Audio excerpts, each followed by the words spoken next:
hey, it's Emily, and I have a really exciting video to film today. So Kim from Expedition Through Pages is going to be including me in her TBR game for the month of May. So she has a really fun TBR game. I'll be sure to link more information in her channel below. We're hoping to post these videos, the TBR video and this video, around the same time.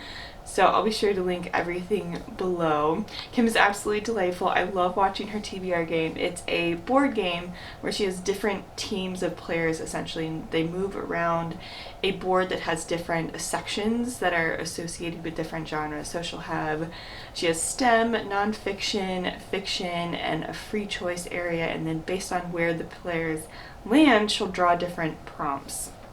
And so she has offered to basically roll on other people's behalf and give them some prompts to kind of bring other people into her TBR game. It's super fun, and I was super excited to have her roll in her game on my behalf and give me some prompts. And I'm planning on doing a vlog for all of the books that I hope to read to match the prompts that she drew. So she drew 4 prompts. So I'm going to talk about the prompts, and then I'm going to talk about some of the options that I have for those prompts, and see what I'm excited about. I haven't fully decided the exact books I want to read, so I kind of want this to be similar to the last TBR video that I posted, where I draw some prompts and then I have some ideas to go with those prompts, and then when I actually film a reading vlog for this, I will decide which actual books to read, because I'm just indecisive as a human being. And so that's just what works for me. So the first prompt was a fiction book, to read a book set in Europe. And so at first I was thinking of different contemporaries that I might have that are set in Europe. So Queenie by Candace Carty-Williams was one that came to mind, for example. And there were a few others that came to mind, and then I also realized that the prompt didn't specify a time period, so I wasn't sure why I was first thinking of contemporaries. But as long as it's set in Europe, it doesn't matter when it's set. And so I then started thinking of different either historical fictions or just other historical books that are set in Europe. So for example, I have the audiobook of Lovely War by Julie Berry, which is a love story that takes place around World War I, but is kind of told by the gods, the Greek gods. Interesting concept. I also have The Kingdom of Back, which is a fiction book that talks about a real person, and that is Mozart's sister, who gets a lot less attention but was also very musically talented. And so it's a fiction magical realism-esque story that is kind of inspired by the actual story of both of the Mozart siblings.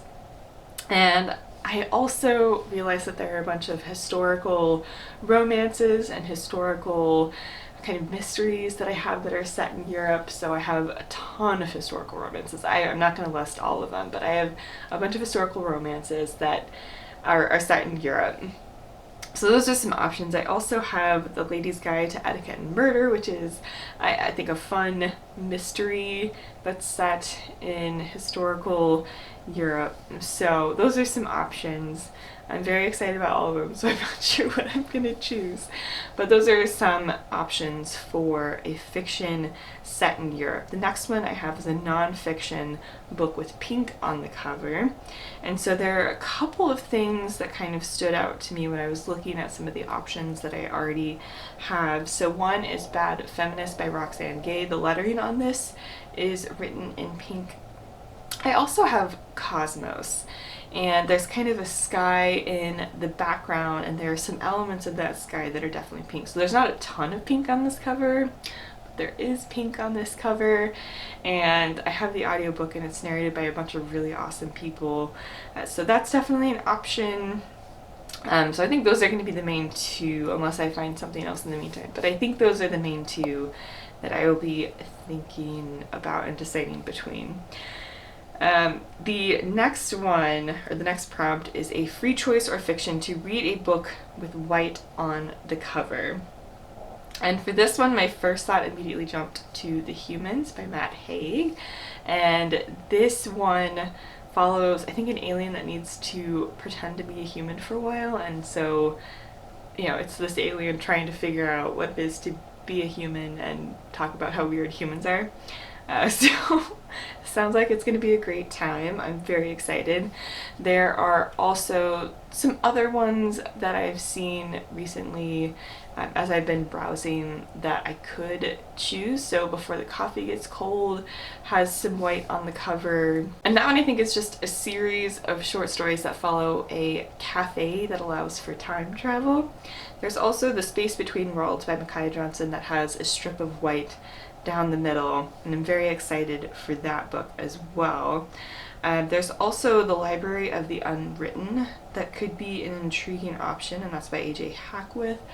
And this one follows books that are kind of in, I think, a special level of hell, and you follow the librarian of hell where all these unfinished books exist. Also Dear Martin by Nick Stone, that could be another great option for this one. So those are some options for books with white on the cover. The final prompt that she ended up getting was a free choice to read a book over 500 pages, and she apologized for this one and apologized for being mean and giving me a prompt with a book over 500 pages. And I am super excited about this actually because there are so many books on my TBR.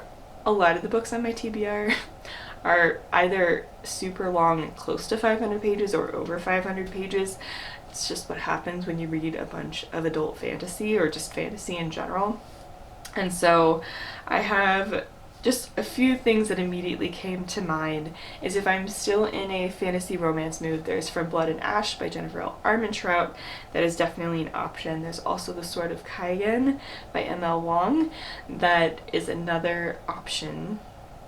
And I think this one follows, I think it's set in more of a modern-esque fantasy setting, like there's still some technology, and it follows a mother and son. I don't know too much more about the plot of this one, but I am super excited because I've heard nothing but amazing things about it. I also have The Ministry for the Future, and this is by Kim Stanley Robinson. This is his latest release, and he writes a lot of climate fiction, and I'm very intrigued about this one. So those are all over 500 pages, and there are many, many more that are over 500 pages that I'm very excited about, so I will have no problem finding a book that I'm excited about that's over 500 pages. So thank you so much to Kim for including me in her TBR game this month. I'm very excited. I'm still working on the reading vlogs for the last TBR video that I made, and so I'm not sure exactly when I'll be able to get to these books or post this video. It'll definitely be in May. Like, I'm going to make sure that it is in May because she's rolling for prompts for May. So I want to make sure it's in May. I'm just not sure exactly when. It might be a little bit later in May, or maybe I'll have to switch some things around.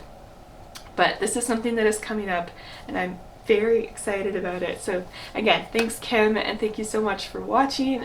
I'll be sure to link my Twitter and Instagram link down below, as well as all of Kim's information, and I will also leave more information about how you can support the Black Lives Matter movement, and I will see you in the next one. Bye.